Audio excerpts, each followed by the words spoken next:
Take a minute now, slow down.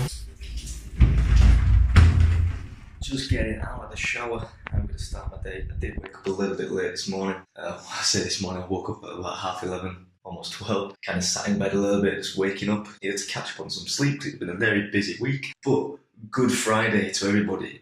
I don't even know if it is Good Friday, it's just Friday and I've got a day off. So I'm assuming it's Good Friday. I don't even care about Easter, I really don't. Don't even eat chocolate, so I've got nothing to look forward to. In all honesty, I don't really care about Jesus. Did he even exist? If he did, he definitely wasn't the Son of God. He was probably smoking some DMT and tripping his balls off. So guys, for any of you that actually care, if you've been following my Instagram, you'll know that I've started my 8-week cut 4 days ago. And to be honest, it's going well. I am dropping body fat quite a lot quicker than I imagined initially, which is quite scary, but I just feel like my body wants to be lean all the time. When I was bulking, I did gain quite a considerable bit of fat, and I think this is because like my body wasn't used to that excess calories. But as soon as I started cutting them calories, the body fat is literally dropping off me, and it is actually crazy. I'm just, I haven't been this lean in a while, and this is just 4 days in. And I think because of my high expenditure anyway, I seem to have a tendency to stay relatively lean. But just in a few days of cutting calories, I'm getting diced and it's quite scary. So basically around the time that I decided to cut, well, which was like a week ago, I actually found out there was a men's physique competition this June in Gibraltar, and I thought, you know what, I've always wanted to compete since I started bodybuilding. It's been a goal of mine, I'm gonna do it. But then I was like, right, I've got 8 weeks prep and I plan to do 8 weeks of cutting anyway, so I was like, well, kinda could work anyway. But then I realised I was going on holiday, I won't say holiday, going to visit some family and friends back in the UK for 1 week. And I'll be honest with you, whenever I go home, it is always a mad one. And you know, I'm not going to limit myself and be so strict whilst I go see my family and friends who I haven't seen in almost a year, and just be like, oh no, I need to eat at this time, I need to eat this, I need to eat that, I can't drink. You know, I'm going to have a good time, probably going to go a little bit off track. That is going to set me back in terms of doing a show. So I was kind of thinking, well, let me see what my condition is looking like when I come back. It might not be too bad, I'll carry it on. Then the other day I went to do some heavy squats. I wouldn't even say that heavy, to be honest. I haven't done too much heavy lifting recently just because I have had a little bit of back problems, just due to the neglecting muscles and overuse and very tight muscles from a lot of activity such as skateboarding and cycling back in the day. So I went down on these squats, 4 squats in, 100 kg, and I just felt something go in my glute, and I was just thinking, okay, might be alright. Went down for another rep and I just felt my glute medius rip, absolutely rip. It was fucking agony, and I just thought, nah, I've done something bad here. Ever since, this was a couple of days ago, it just hasn't been right, and it's quite annoying because it is my fault. I have been doing my own rehab, my own physio to get this to be a stronger point, get the muscle to be a little bit looser and stretch a little bit more, and I thought I got it back to a point of stability that I could go and do some heavy squats. But I was wrong, and I ended up fucking myself up quite badly. So I don't think I'm going to be able to do the show realistically because it's just going to set my progress back. I mean, I'm not going to be able to hit my legs as hard, and I can't even hit my legs at the minute at all. I've been working on my flexibility now for the past year, and I have been able to touch my toes, touch the floor. Decent flexibility for bodybuilding, essentially, because I've started doing a lot of calisthenics, however the fuck you say it, which means I kind of want to be flexible and have good joint mobility. So I included that in my training. And now I can't even touch my toes. I struggle to get out of bed. I can't even tie my flipping shoelaces without putting my leg up somewhere. So I am quite pissed off. Those of you that have had an injury in the past and train really hard just know how much of a mind fuck it is. It's not necessarily the physical pain, but it's just the fact that you can't actually do what you normally do. You can't go about your life as you normally go about your life. Like this weekend, I did plan on doing a vlog of climbing a mountain, which me and some friends have had planned for absolutely ages now, and it just seems every time we go to do it, something gets in the fucking way. And I just feel like maybe the universe is saying, you know what, Josh, mate, you shouldn't go climbing this mountain because you're probably gonna die. So maybe I'm gonna take a hint. I am a fighter and I'm going to climb that fucking mountain no matter what anyway. But I am going to be smart and wait for this to heal. So, first of all, guys, I think it's very important that I tell you basically what the glute medius is and what my injury is, as it's going to be beneficial for people who experience this, and you're going to kind of have a good idea how to fix it. So the glute medius is around here on your body, so it's like the top of the glute and it comes to the side and it attaches to the hip. So it is responsible for hip abduction, which basically means putting your leg out to the side, and just doing that at the moment for me is quite uncomfortable.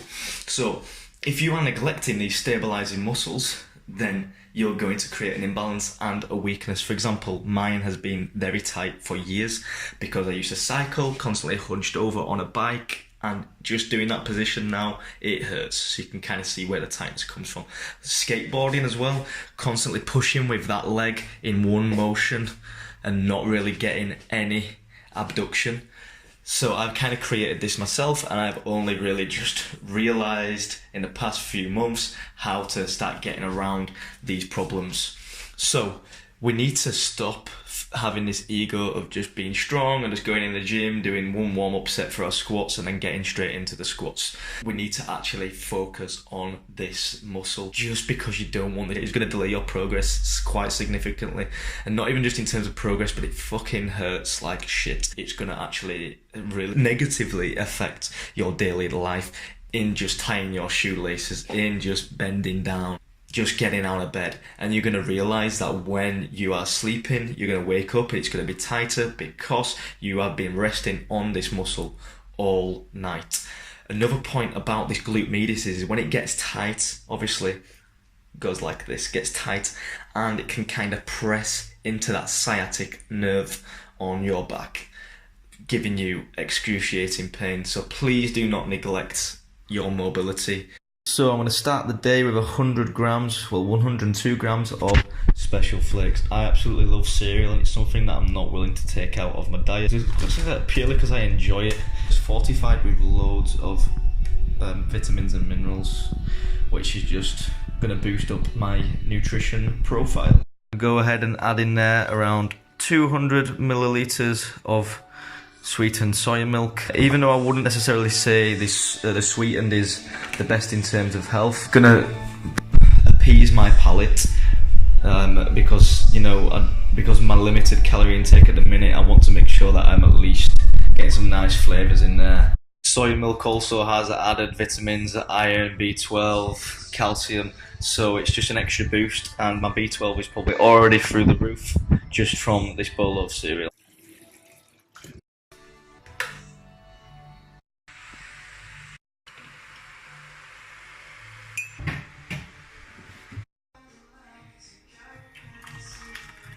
Usually have alongside my bowl of cereal a cup of coffee first thing in the morning, not because I am struggling to keep my eyes open, it's purely because I just love coffee so much. And I mean, at one point in my life I did drink coffee because I needed a kick up the arse to start my day, but because I've started drinking NoCo energy drinks, which are 118 milligrams, so I shouldn't talk with my mouth full, should I? Disgusting, I apologise.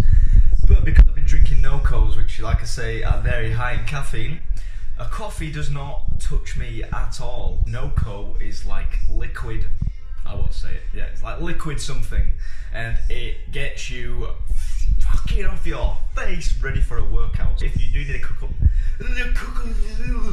kick up the ass for a workout, try a NoCo. Or for the healthy option, just have a black coffee. You don't need artificial drinks. Saying that, they're not artificial actually, they've got a lot of nutrients in, but a lot of caffeine, and it makes you very jittery. So if you're quite sensitive to caffeine, I'd just stick to your plain old simple coffees. So guys, once I've made my coffee and eaten my breakfast, I like to come into the living room, listen to some nice tunes, and just relax for a little bit, catch up on some emails, social media, and enjoy. I've drank my coffee and I listen to a bit of music. I like to do a little bit of research every single day. I like to watch some sports scientists, nutrition scientists, personal trainers, physiotherapists. This one specifically is an amazing video about the structure of the shoulders and how people come around to have tightnesses and uneven shoulders, a lot of asymmetrical problems. And this is something that I've delved a lot into recently, not only because I have had a lot of postural problems in recent years and learned how to fix them through exercise, but because a lot of my clients in Gibraltar have postural problems and it does negatively affect your exercise. So watching things like this allows me to have more knowledge on a subject to put it into practice. I think as a personal trainer, if you want to be good and you want to be reliable and creditable, you actually need to keep up to date with all the information online that is going on. You need to do your own research and you need to practice things on yourself, and you need to put that into practice with your clients as well. There's no point just sticking to old research. You need to keep up to date, keep active, constantly expand into different areas of fitness. Like when I first became a personal trainer, I thought, oh yeah, I'm just going to teach people how to lift weights because I like lifting weights and I want people to feel good from lifting weights. Yes, I still believe that, but there's so much more than just lifting the weights. You need to focus on your mobility. It's so important. You need to focus on your posture. You really do. The health of your spine, your hips, your general mobility in the joints. If that isn't up to scratch, you'll never have the physique that you could have if you neglect these important aspects of health and fitness. So guys, this is my main meal of the day, second meal after breakfast. This is my lunch. Got 200 grams of tofu, got 200 grams of brown lentils, 100 grams of chickpeas. This is a really good meal for overall micronutrients, very high in protein, low in carbs as my carb intake has reduced on this cut, not too high in fats, but I am going to add a little bit of oil in there to bump up my fats, but not too much. Going to add in some of these beautiful spices because I know it looks like shit right now, but I promise you it is going to look and taste so much better.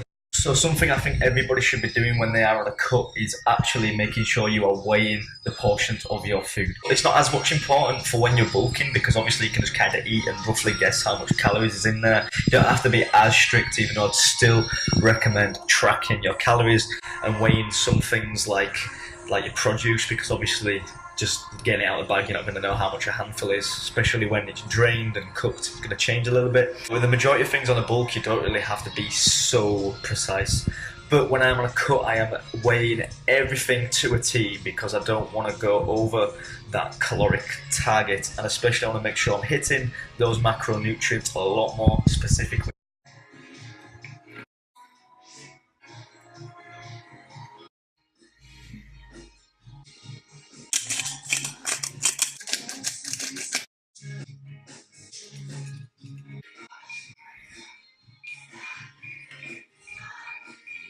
So I've got my meal. Yeah, it doesn't look that good because I just really couldn't be arsed making it look appealing for Instagram or for the sake of this video. I just want to eat it. But I decided to add 50 grams of hummus in there just to kind of give it some consistency so it's not as dry. And around 50 grams, well, not 50 grams, I think it's around 20-30 grams of spinach, but I don't really track the spinach because it's just, you know, it's not that many calories anyway. And it's a portion of greens, and guys, we should be eating at least one big portion of greens every single day. And I'll be honest, it is something which I am not that consistent on recently just because of preparation and how busy I am, but if I'm being honest, we need to be getting greens in. Best source of antioxidants, a lot of nutrition in there. Get them down, yeah. So guys, I have finished my main meal of the day. I'm not feeling too full, which is good. What I found is just after a few days of cutting, because I'm used to eating such high volume of food, when I keep the same kind of eating patterns as I did when I was bulking, then at the end of the day, I'm going to bed starving. So I'm kind of just like prolonging the distance in between my meals. So like eat more consistently, cutting down the volume of the meals and increasing the frequency. So that I'm leaving around anything from 700 to 1,000 calories for the evening. I'm not going to bed hungry. So what I was going to do is I was going to go to the gym and hit a push workout because I can't hit my legs, which is really annoying. I was going to do a mobility routine, hit, push, so shoulders, triceps, chest. What is it? The gym is closing in half an hour because it's Good Friday. I think it's Good Friday. It's a bank holiday anyway. And it's just left me thinking, Jesus, why did you have to die? Why did you have to go and chat so much shit and get yourself killed by the Romans? Because now we've got a special day where everyone bunks off work and it means I can't do what I need to do. But on the other hand, thank you for saving my sins. Definitely needed. And I can have a nice relaxing day. No joke, I'm going to do a home workout instead, do a few stretches, a little bit of mobility, and then I'm going to hit 100 press-ups and 100 lying leg raises to hit my core, keep that core strength up whilst I can't hit the compound lifts. Peace. So let the food digest. I had a little workout. I did 10 sets of 10 push-ups, different variations. So I do like diamond push-ups, decline, incline, wide, narrow, rest pause, different stuff like that, just to mix it up. In between each set of 10, I did 20 reps of different variations of ab workouts. So a good little workout, say I can't hit the gym and I can't do anything too much. So I am going to have, as a post-workout shake now. It's the vegan blend from Bulk Powders. It's really good. I definitely do recommend it. It digests really well. It doesn't give you any fucking shitting problems. Not that you want to hear that, but it does digest really well. If I can speak, I can never fucking speak these days. I don't know what's wrong with my brain. But it's really good. Not too expensive either. I am only having 1 scoop. I usually have 2 scoops, but because I usually end up hungry later on in the day, then I'm just going to have 1 for now. And then in my next shake, I'm going to blend it with flax seeds and chia seeds to get those healthy fats and omegas in. Peace out. So guys, I'm just preparing some sweet potato wedges right now. I'm only going to have 200 grams. The rest is going to be for my friend Ayrton. This is just to hit my carb goal, and as well it's got plenty of beta carotene in, which converts in the body to vitamin A. So it's a vital source of plant-based vitamin A. You should include sweet potatoes in your diet every single day, whether you are plant-based or not. Alongside that, I'm going to have 3 of these Trek protein oat bars, 9 grams of protein per bar. It's 27 grams of protein in total. Not too high in the carbs either, and not too high in fat. Yo guys, so we're gonna have my last drink of the day now, which is just a smoothie, which I usually sometimes have for breakfast, but today I've left it till the end of the day, because usually when I have it on the morning, it just kind of bloats me up, even though it does give me some good energy for a workout. That's why I usually have it pre-workout. But today I've only done a little home workout, so I haven't really needed that extra energy. It is just 1 kiwi, 30 grams of blueberries for the antioxidants. Absolutely love blueberries. Do you want them as well, mate? Here, go and get them and you go. There we go. An orange picked off my cameraman's tree in his garden. These are the pengest oranges you'll ever have in your life, I swear down. And then we're going to have some of this informed BCAAs from Bulk Powders. It's quality. I get this from Amrock in Gibraltar. Hit my man Pavo. He does some hanging deals, sorting out Gibraltar all their legal drugs. I'm joking. It's the supplements. And then I've got the micronized creatine as well.